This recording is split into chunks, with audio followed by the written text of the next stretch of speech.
அஸ்ஸலாமு அலைக்கும். இன்னைக்கு ராபியா குக்கிங்ல ரொம்ப ஆரோக்கியமான, ரொம்ப ஹெல்த்தியான ஒரு சாதம் தாங்க செஞ்சிருக்கேன். அதாவது புரதமும், இரும்புச்சத்தும் நிறைந்த ஒரு பச்சை பயிறு கீரை சாதம் வந்து செஞ்சிருக்கேன்.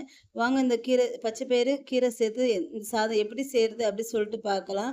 இத வந்து ஒரு லஞ்ச் பாக்ஸ் ரெசிபியா நம்ம வந்து பிள்ளைங்களுக்கு வந்து கட்டி குடுக்கலாம். இப்ப இதுல நான் வந்து அரிசி வந்து 300 கிராம் எடுத்து ஊற வச்சிருக்கேன். ஒரு 20 நிமிஷம் ஊற வச்சுக்கோங்க. அடுத்து மீடியம் சைஸ் வெங்காயம் 2 வெங்காயம் இந்த பிரியாணிக்கு மாதிரி நீள் நீளமா கட் பண்ணிக்கோங்க. அடுத்து பெரிய தக்காளி 1 அதையும் நீள் நீளமா கட் பண்ணிக்கோங்க. அடுத்து 2 முட்டை, இஞ்சி பூண்டு பேஸ்ட் ரொம்பலாம் இல்லங்க. இந்த ஸ்பூனுக்கு 1 ஸ்பூன் போதும். ரொம்ப சேர்க்காதீங்க. இந்த சாதம் வந்து லைட்டா தான் இருக்கும். ரொம்ப மசாலா இல்லாம எல்லாருமே சாப்பிடுற மாதிரி இருக்கும். அரிசி வந்து எந்த அரிசினாலும் எடுத்துக்கோங்க. பொன்னி அரிசி எடுத்துக்கோங்க. எந்த அரிசினாலும் எடுத்துக்கலாம். நான் வந்து பொன்னி அரிசி தான் எடுத்திருக்கேன். அடுத்து அரைக்கீரை 2 கைப்பிடி எடுத்திருக்கேன். அடுத்து 50 கிராம் பச்சை பயிறு ஒரு 5 மணி நேரம் ஊற வச்சு எடுத்து வச்சிருக்கேன். இப்ப இது எல்லாத்தையும் எப்படி செய்றது அப்படி சொல்லிட்டு பார்க்கலாம். இப்போ வந்து நான் இது வந்து குக்கர்ல தாங்க செய்ய போறேன். இப்போ ஒரு குக்கர் எடுத்திருக்கேன். இதில நெய் அல்லது எண்ணெய் எதுனாலும் ஒரு 2 ஸ்பூன் போட்டுக்கோங்க. அடுத்து இதில ஒரு 1/2 ஸ்பூன் ஜீரகம் வந்து நல்லா பொரிய விட்டுக்கோங்க. பொரிஞ்சதுக்கப்புறம் இதில வெங்காயத்த வந்து சேர்த்துக்கலாம். நான் ஸ்பைசஸ்லாம் ரொம்ப சேர்க்கல. மசாலாவும் இதில ரொம்ப இருக்காது. லைட்டா நல்லா இருக்கும் இந்த சாதம் வந்து. அடுத்து வெங்காயம் சேர்த்துக்கிறேன். வெங்காயத்த வந்து நல்லா வதக்கிக்கோங்க. ரொம்ப டார்க் கலரா மாறிட வேண்டாம். ஒரு 3/4 பதம் வந்து வதங்குற வரைக்கும் நல்லா வதக்கிக்கோங்க இந்த வெங்காயத்த வந்து. நம்ம வந்து வீட்டிலேயே உடனே சாப்பிடுறதா இருந்தா நம்ம முட்டை சேர்த்துக்கலாம். இல்ல நீங்க லஞ்ச் பாக்ஸ் ரெசிபியா கட்டி குடுக்க போறீங்க அப்படின்னா, நீங்க முட்டை சேர்க்காம தனியா அவிச்சு குடுத்துருங்க. இப்ப பாருங்க, இந்த வெங்காயம் வந்து இந்த அளவுக்கு வதங்கிடுச்சு. இப்ப இதுல நான் இஞ்சி பூண்டு பேஸ்ட் இந்த குட்டி ஸ்பூனுக்கு 1 ஸ்பூன் போதுங்க இஞ்சி பூண்டு பேஸ்ட் லைட்டா சேர்த்துக்கோங்க. இப்ப இந்த இஞ்சி பூண்டு பேஸ்ட் நல்லா வதங்கணும். இந்த இஞ்சி பூண்டு பேஸ்ட் வதங்கிட்டு இருக்கும்போதேட்டு இதுல நான் வந்து தக்காளிய வந்து சேர்த்துக்கிறேன்.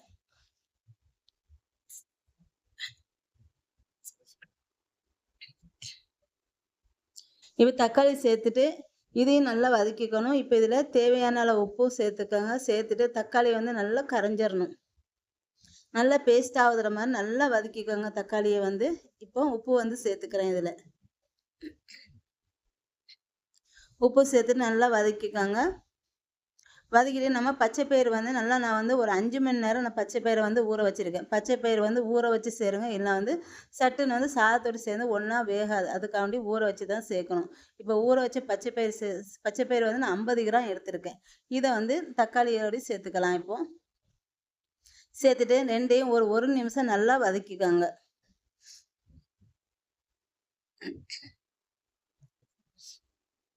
இப்ப இது நல்லா வதக்குனதுக்கப்புறம் இதில நான் மிளகு, சீரகம் வந்து 2 ஸ்பூன் வந்து சேர்த்துக்கிறேன். அதாவது 2 அதாவது 1 1/2 ஸ்பூன் மிளகு, 1 1/2 ஸ்பூன் சீரகம் சேர்த்து நல்லா பொடி பண்ணிக்கோங்க. பொடி பண்ணிட்டு 2யும் சேர்த்து அது அவ்வளோத்தையும் நம்ம வந்து சேர்த்துக்கலாம். பொடி பண்ண மிளகு, சீரகத்த வந்து அப்படியே சேர்த்துக்கோங்க. இதில இதுதாங்க மசாலா. இதோடி பிரியாணி மசாலா உங்களுக்கு விருப்பப்பட்டா ஒரு 1/2 ஸ்பூன் சேர்த்துக்கோங்க. இல்லைன்னா வேண்டாம். இப்போ மிளகு, சீரகத்த வந்து சேர்த்தாச்சு. அடுத்து இதில நான் வந்து மல்லி இலை வந்து சேர்த்துக்கிறேன். சேர்த்துட்டு எல்லாத்தையும் சேர்த்து நல்லா வதக்கிக்கோங்க.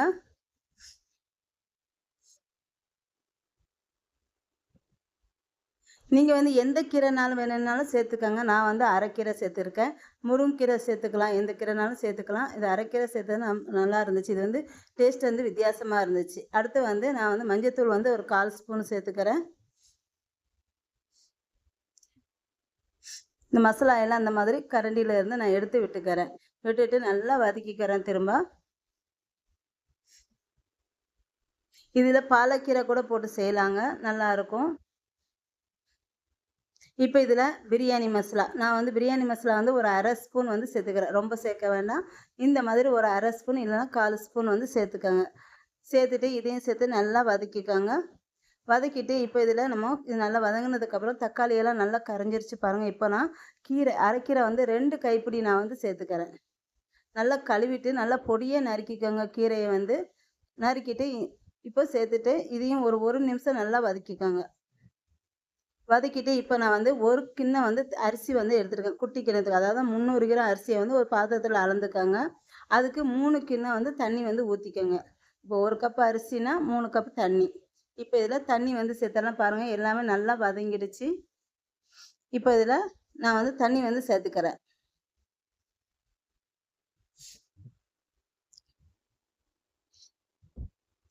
இப்போ 3 கப் தண்ணி ஊற்றிக்கலாம். நீங்கள் எந்த கப்புலனாலும் அளந்துக்கோங்க.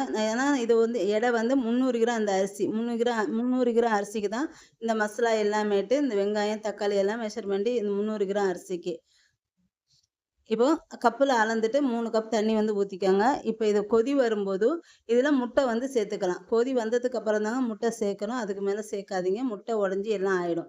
நீங்கள் லஞ்ச் பாக்ஸாக கட்டி கொடுக்குறோன்னா நீங்கள் வந்து இப்போ அரிசி சேர்த்துக்கிறேன். அரிசி சேர்த்துட்டு இப்போ கொதி வந்ததுக்கப்புறம் முட்டை சேர்த்துக்கலாம். முட்டை சேர்த்துட்டு நீங்கள் வந்து லஞ்ச் பாக்ஸை கட்டி கொடுக்கணும்னா முட்டையை வந்து தனியாக வேக வச்சு கொடுத்துருங்க. இதோடு சேர்க்க வேண்டாம். ஏன்னா அது வந்து லஞ்ச் பாக்ஸை கட்டி கொடுக்கும்போது முட்டை அதில் சேர்த்துக்கு சாப்பிட்றதுக்கு வந்து அவ்வளோ இதாக இருக்காது. அது சூடாக சாப்பிட்றதுக்கு தான் சாப்பாடு வந்து ரொம்ப நல்லாயிருக்கும். அதனால் நான் வந்து முட்டை சேர்த்து செய்கிறேன். நீங்கள் லஞ்ச் பாக்ஸ் வேணால் முட்டை வந்து தனியாக அவிச்சு கொடுத்துருங்க.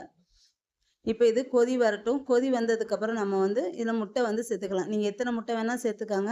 நான் வந்து 2 முட்டை வந்து சேர்த்துக்கிறேன். இந்த பாருங்கள், இந்த மாதிரி கொதி வந்ததுக்கப்புறம் இதில் முட்டை சேர்த்தரணும்.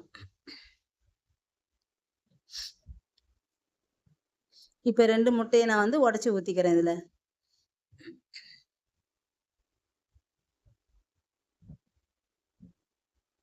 இது வந்து அதே மாதிரி இருக்காது. முட்டை வெந்து ரொம்ப கலையாமல் இருக்கும். இது வந்து நான் உங்களுக்கு காட்டுறேன் பாருங்கள்.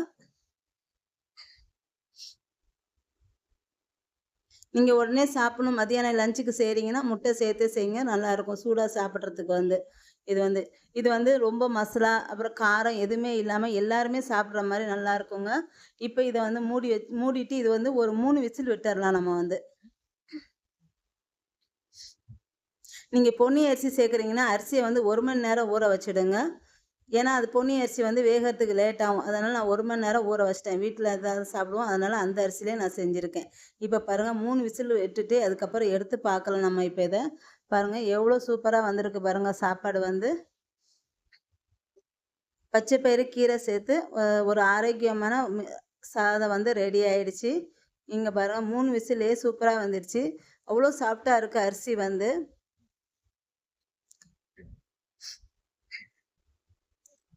அவ்வளோதாங்க. சூப்பரான கீரை அப்புறம் முட்டை பச்சை பயிறு சேர்த்த சூப்பரான சாதம் வந்து ஆரோக்கியமான சாதம் வந்து ரெடி ஆயிடுச்சு. பாருங்கள், சாப்பாடு வந்து அவ்வளோ சாஃப்டாக வெந்திருக்குது.